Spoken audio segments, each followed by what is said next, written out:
Hey guys, thanks for having me on XRP Army News. Some of you may know me, you may not know me. My name is Rob Licker. I've been into crypto for a couple of years now. I'm a railroad guy by trade, 20-year plus man. Uh, Crypto, it's an interesting story for me. I have a friend at work who we talk about politics, economics, stocks, interesting stuff, and going back to about 2017, uh, we would debate all the time. He was telling me about Bitcoin. In his politics, he tends to be kind of libertarian, um, and I just couldn't get it. I mean, I thought it was like Monopoly money, Chuck E. Cheese money. It just seemed ridiculous. We argued back and forth for maybe 6 months to a year or so, and he started getting in my head.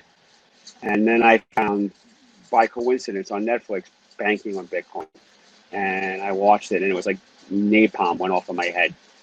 I just it really started to sink in. So at this point, it was in 2017, Bitcoin had already gone up quite a bit. I started getting quite a bit more serious about it, and I thought this was something I wanted to go into. Um, I did a little bit more research, maybe about 100 hours or so, and then I took the plunge with Coinbase. Like most of us in the community, probably, I started with Bitcoin, started buying when I had money, and just this thing tends to be like a black hole. It really sucks you in once you get into it, and I wanted to learn more and more and more. One thing I found fascinating that kind of brought me to XRP, I thought a lot of this technology, cryptographic technology, where you could send value over the internet, I thought it was a tremendous use case for it, but I just wasn't sure if the legacy financial system would ever be able to participate and use stuff that's so anonymous, so decentralized, without any kind of corporate control. Basically, how a bank's going to use this, where if things go bad in the middle of the night, who do you call? So that led me, doing research, I found Ripple and XRP. And I thought it was very appealing. And I understand how the banks could use this, the legacy financial system. And now there's a company who's incentivized to develop the XRP ecosystem. And then more and more research I did with Andreessen Horowitz, the people involved with Ripple, David Schwartz's background. It just seemed like a no-brainer. Right now, I think, unfortunately, the last 3 years has been very rough. Um, the technology hasn't, is there. Price hasn't really lived up to its potential. And this is the most frustrating how many of us have been through.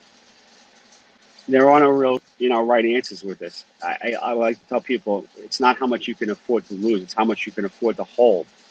So, I think what we're right now, we're waiting for regulations, more clarity. I think, unfortunately, with XRP, the world is kind of watching the U.S. since we're the leading economy in the world and the world's superpower. They're waiting to see what we do with it, particularly the securities case. And I think that we're gonna be in limbo until some of these questions get answered. So long term, I'm extremely bullish. When I have money, I buy on dips. I have my price points that I'm happy with. I don't go beyond them. This has been a fortunate time where we've been able to accumulate, and that in and of itself is kind of a blessing. So basically, my message is, to the community: stay positive. Don't exceed your limits. Buy what you can afford to hold, not lose. And I think eventually the worm will turn, and it will be our day. Just stay positive, and that's really it. And I'm available on Twitter.